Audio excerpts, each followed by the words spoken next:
주인을 바라보는 관점이 신앙인데 부정적인 정도가 아니라 주인을 아주 악한 사람으로 바라본 거예요. 거기다가 말만 할 뿐 게으르기까지 하다면 이 신앙은 정말 책망받아 마땅하다는 것입니다. 능력이 없습니다. 배짱도 없습니다. 시간도 없고요. 체력도 안 됩니다. 라는 말을 한마디로 하면 뭐냐면 주님 저는 마음이 없습니다. 입니다. 주님 저는 충성이 없습니다. 라는 말입니다. 게으르다라는 것은 의욕이나 마음이 없다는 뜻입니다. 악하고 게으른 종의 최후는 어떻게 됩니까? 28절 그에게서 1달란트를 빼앗아 10달란트 가진 자에게 주어라. 아멘. 와, 무서운 말씀이죠. 무서운 말씀이죠. 근데 또 어떻게 보면 아 이거 너무 하시는 거 아닙니까 주님? 그럴 수 있죠. 그거 하나 잡고 사는데 그걸 또 뺏어서 다른 사람도 아니고 10달란트나 있는 사람한테 주신다고요? 아유 그거 너무 각박하신 거 아닙니까? 아닙니다. 아닙니다. 우리 하나님은요 바로 이렇게 뺏어가시는 분이 아니에요. 기회를 주세요. 타국으로 가셔서 얼마를 계셨는지 모르겠지만 우리 인생 전체가 기회입니다. 이 인생 전체가 태어나서 죽을 때까지가 기회인 거예요. 그동안 기다려주시는 거예요. 그런 다음에 우리가 1달란트 받은 자처럼 묻어놓고 활용하지 못하고 있으면 이런 일이 벌어진다는 거예요. 우리는 흔히 달란트를 재능이라고 생각합니다. 하지만 재능보다 중요한 것이 있으니 바로 믿음이고 충성입니다. 아무리 음악적인 재능이 넘치고 가르치는 달란트가 있고 섬기는 달란트가 있고 리더십이 있다 하여도 그것을 땅에 묻어두는 것은 불충성이고 악하고 게으른 것입니다. 사명을 주시면서 주시는 것이 달란트이지 달란트를 주시고 사명을 주시지는 않습니다. 이해 가세요? 달란트를 위한 달란트를 주시는 게 아니에요. 너 한번 자랑하고 네 재능 누리면서 살아라 하고 주는 게 달란트가 아니라니까요. 달란트를 주실 때는요 사명도 같이 주신다는 거예요. 어디다 써라 하고 목적을 주신다는 거예요. 달란트를 주셨다는 건요 나 혼자 즐거우라고 주신 게 아니에요. 그 달란트는 사명을 이루기 위해서 주신 거예요. 내가 다른 사람보다 무엇인가 재능이 있어. 내가 다른 사람보다 뭔가 좀 받은 게 있어. 그러면요 그거 나 혼자 좋으라고 주신 게 아니에요. 하나님이 그걸 주면서 목적이 있다는 겁니다. 목적이 있다는 거예요. 그걸 잃어버리면 달란트를 잘 쓰는 게 아니에요. 사명을 받았어. 직분을 받았어. 헌신할 기회를 받았어. 봉사할 기회를 받았어. 근데 충성하지 않아. 순종하지 않아. 그냥 땅에 묻어두고 나중에 나이 들면 애들 다 키우고 나면 병이 나으면 돈 좀 모으면 안정되면 등등의 이유를 대면서 땅에 묻어두고 있으면 그것은 달란트는 받았으나 충성하지 않는 사람이다. 그 얘기를 드리는 겁니다. 여러분 저도 한국에 있으면서 오랫동안 청소년 사역을 했습니다. 어떤 마음이었냐면 제가 고등학교 때 서원을 했어요. 목회자가 되겠다고. 제 3명의 친구가 있다고 그랬잖아요. 제가 데니얼이잖아요. 영어 이름이. 데니얼과 3 친구가 있었어요. 그 친구들은 전혀 인정하지 않겠지만 예, 제가 데니얼이기 때문에 걔네는 3 친구예요.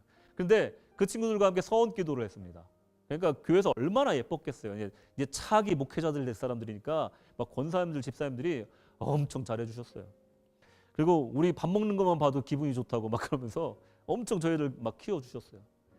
그러면서 지금은 이제 현재로서 저와 또 요셉이란 친구가 이제 목회자가 됐고 2명의 친구는 지금 고향 교회에서 안수 집사로 지금 평생을 한 교회를 다니고 있습니다. 그 친구들.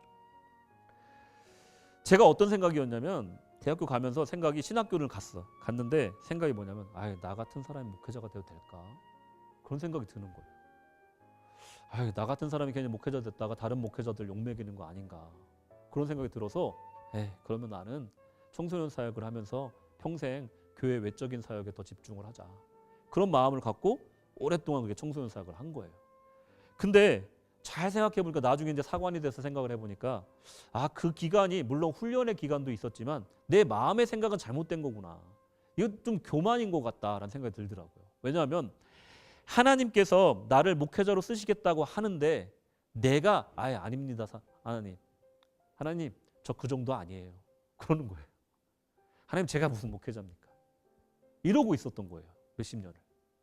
하나님이 쓰시겠다고 하는데 너를 내가 만들어서라도 쓰시겠다고 하는데 저는 아닙니다.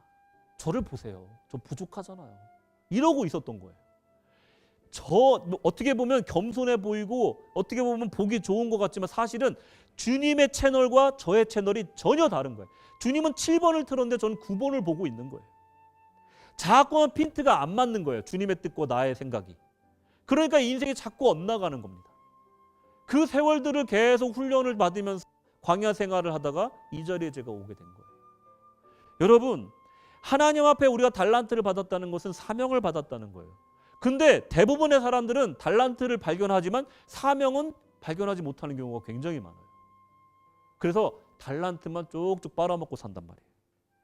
이게 나중에 가서 결과로 나타나는데 어떤 게 나타나냐면 결국 있던 달란트를 10달란트 가진 사람에게 하나님께서 주신다는 거예요. 왜? 하나님의 나라에 대해서 일을 해야 되니까 우리의 거부가 쌓여서 우리의 불순종이 쌓여서 결국은 나의 1달란트도 10달란트에게 준다 이거예요. 고린도전서 1장 27절. 그러나 하나님께서 세상에 미련한 것들을 택하사 지혜 있는 자들을 부끄럽게 하려 하시고 세상에 약한 것들을 택하사 강한 것들을 부끄럽게 하려 하시며. 아멘. 여러분, 결국은 굽은 소나무가 선산을 지키는 거예요. 무슨 말인지 아세요? 못생기고 허리 굽은 소나무가 선산을 지키는 거예요. 못난 아들이 늙은 부모님 효도하는 거예요. 여러분. 잘난 자식은요 다 서울로 떠나고요 결국은 고향에 남아서 부모에게 효도하는 것은 못난 자녀예요. 그리고 선산을 지키는 나무들, 잘생긴 나무들 다 잘려서 좋은 데 쓰이지만 못나서 안 잘린 그 나무가, 그 허리 굽은 못난 소나무가 선산을 지키는 거예요. 무슨 말입니까? 못난 자들을 써서 그 잘난 자들을 부끄럽게 하시는 게 하나님의 역사하신 방식이라는 거예요. 너무 잘나고 너무 달란트 많은 사람은요 절대 작은 교회 작은 직분에 만족하지 않습니다. 교회의 사역에는 관심이 없고 자꾸 밖에만 돌게 돼요. 교회에서 선교를 하든 말든 노숙자 사역을 시작하든 말든 관심이 없는 거예요. 빛이 나지도 않고 이름도 나지도 않는 일에 관심을 갖지를 못한다는 거예요. 이 1달란트 받은 종처럼 적극적이지도 않고 손해만 안 보면 된다라는 식으로 신앙생활을 한다는 거예요. 마음은 충성된 마음이 아니라는 거예요. 오히려 손해를 보더라도 주님을 위해서라면 나를 내려놓을 수 있어야 충성된 종이라는 것입니다.